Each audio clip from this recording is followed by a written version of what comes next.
the Trevor Jackson Podcast.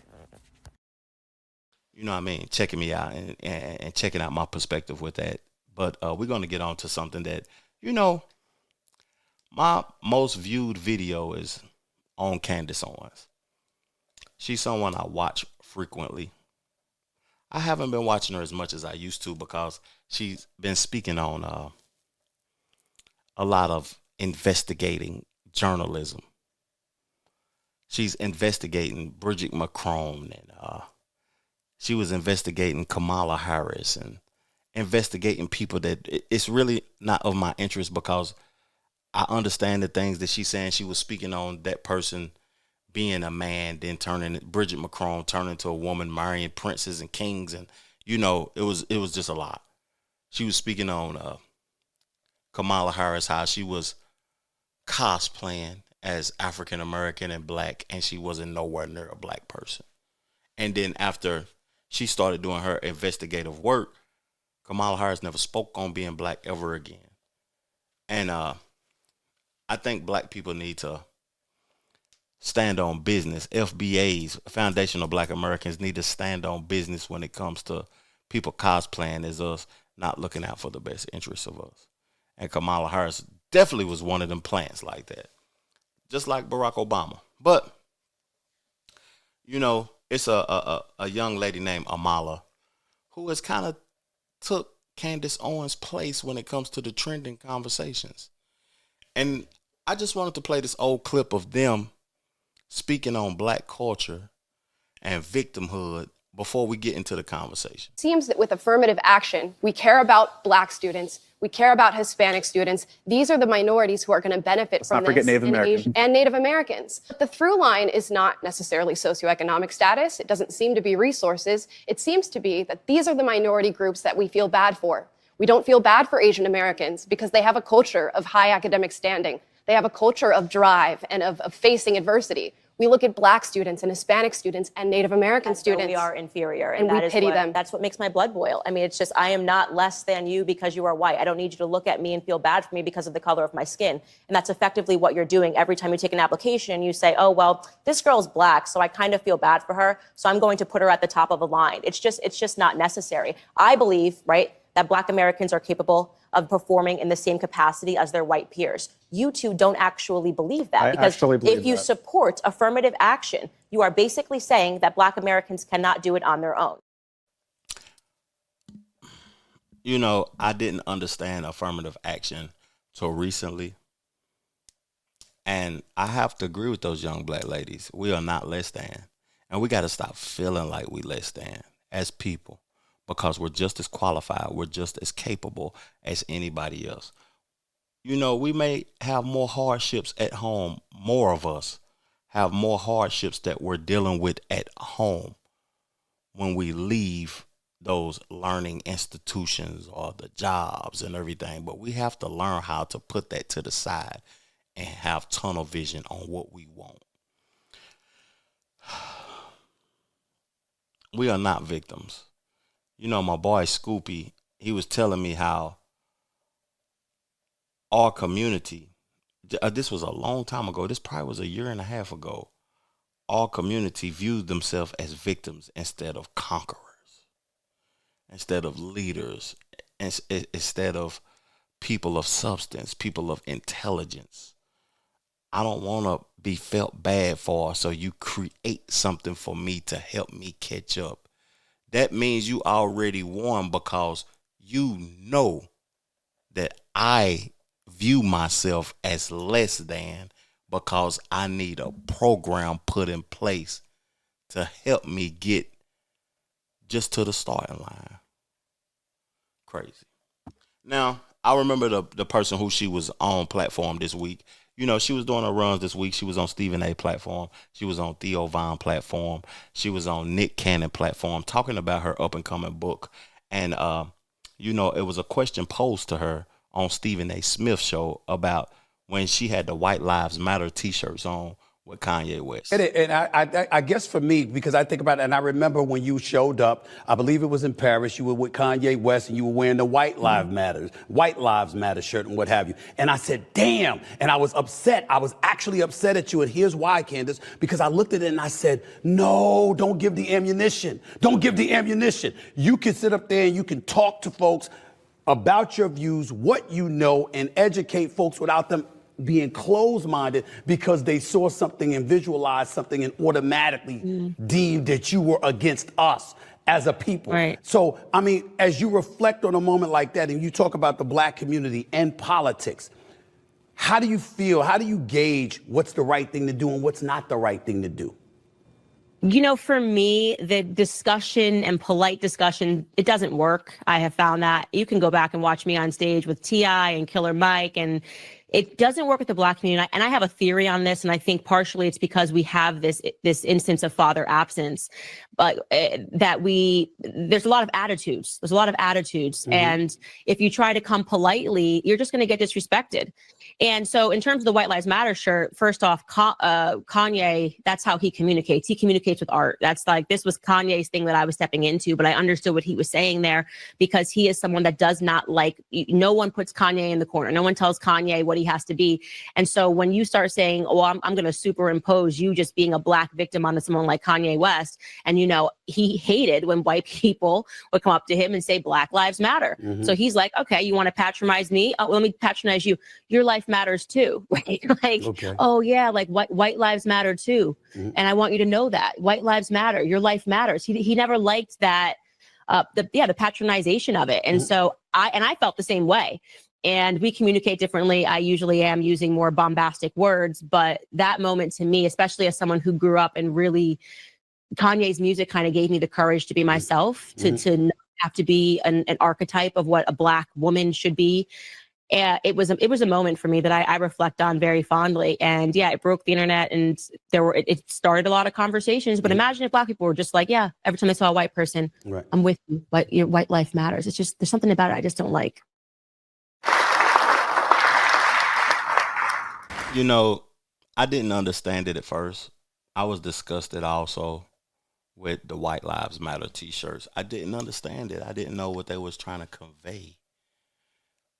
And listen, I never heard her even speak about it in an interview. That was salute to Stephen A. Smith. We still talking about Stephen A. Smith. He earned that $100 million, didn't he? Charles Barkley was talking crazy about him. LeBron approached him. Then he interviewed Candace Owens. He is all in the algorithm this week. But I didn't understand it at first neither, though. The White Lives Matter t-shirts.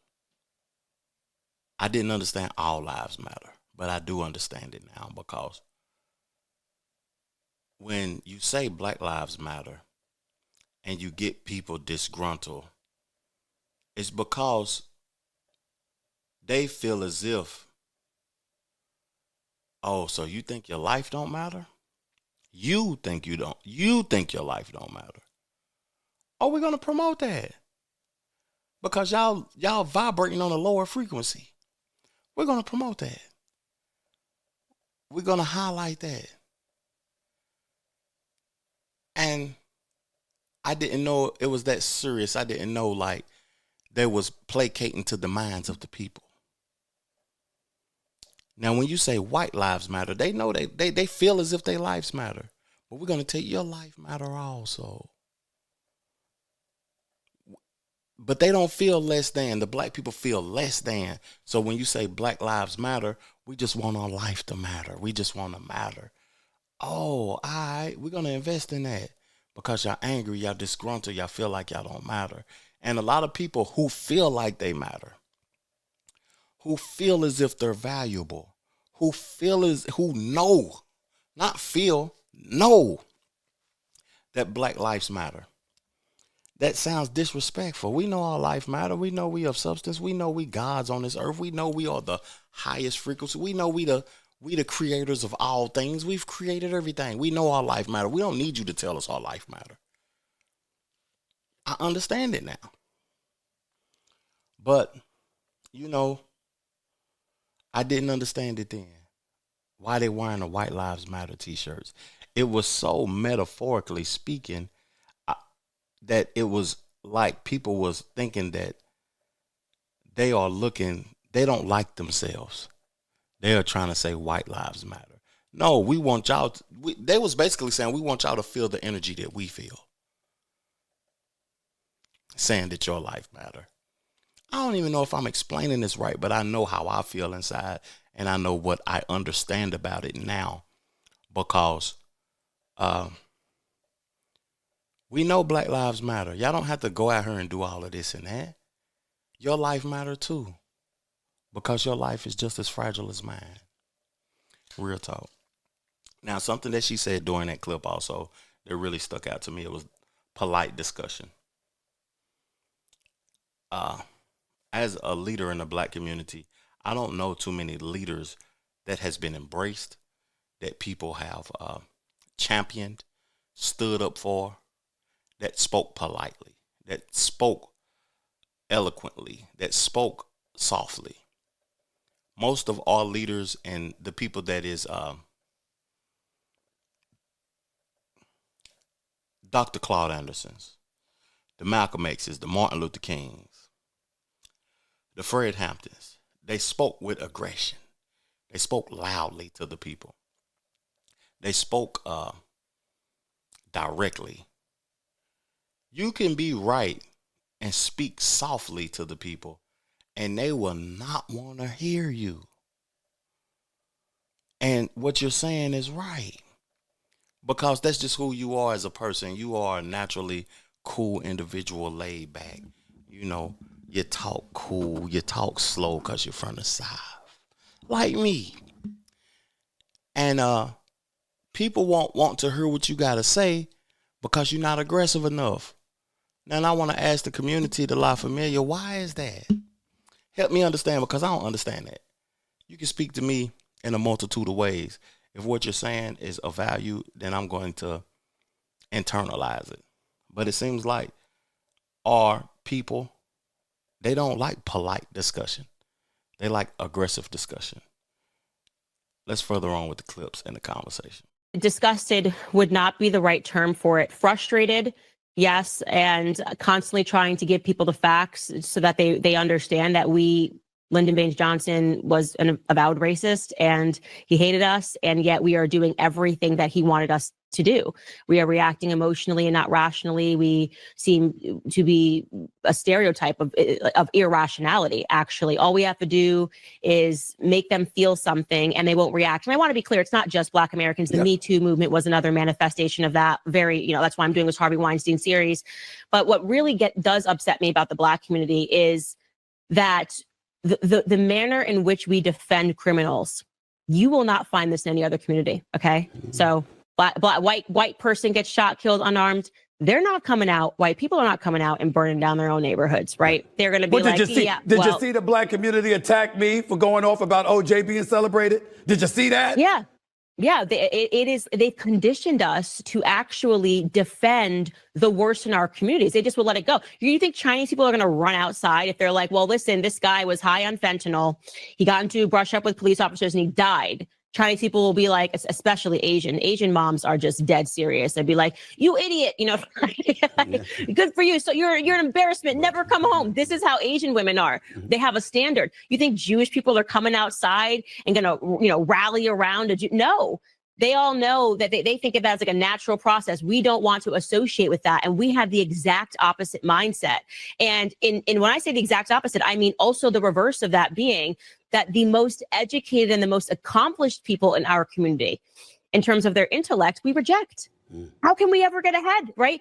Oh, Condoleezza Rice. No, she's a traitor. She's Uncle Tom. Clarence Thomas, Supreme Court Justice. He's a traitor. He's an Uncle Tom.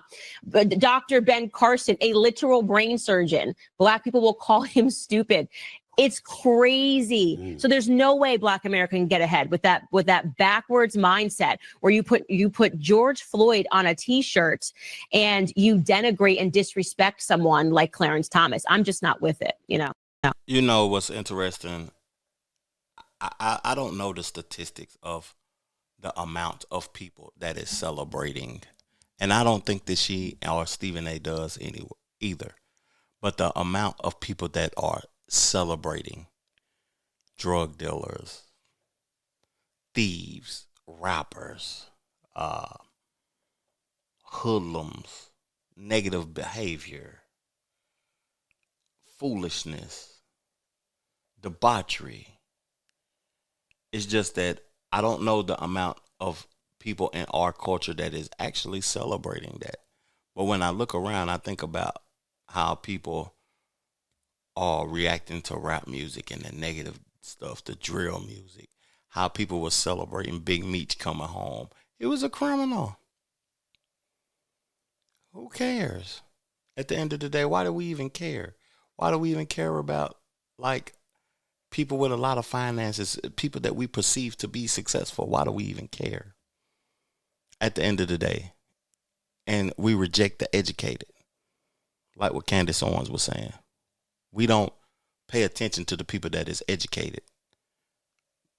We view them as outcasts. We set them to the side. We don't really value the intellectual, the person that is smart, the person that disagrees with what you have to say and the things that you've done. You know, I on my platform, I encourage disagreement so we can learn together. I want you to disagree with me.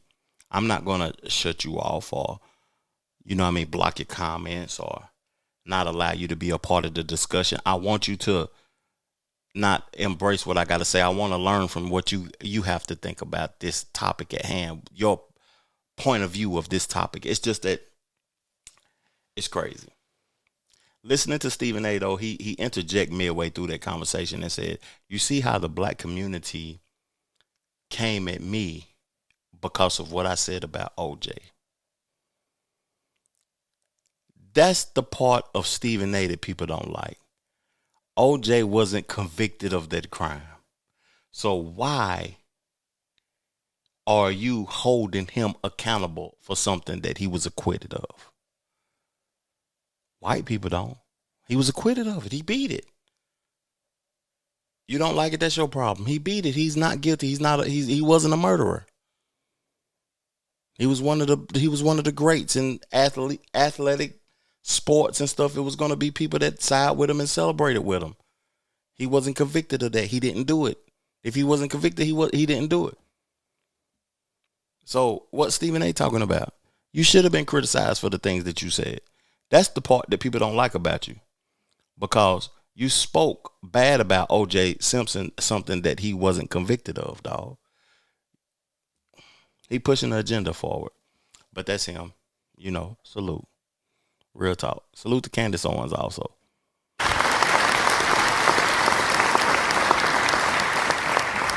That's interesting. Frustrated with the black community. The Trevor Jackson Podcast.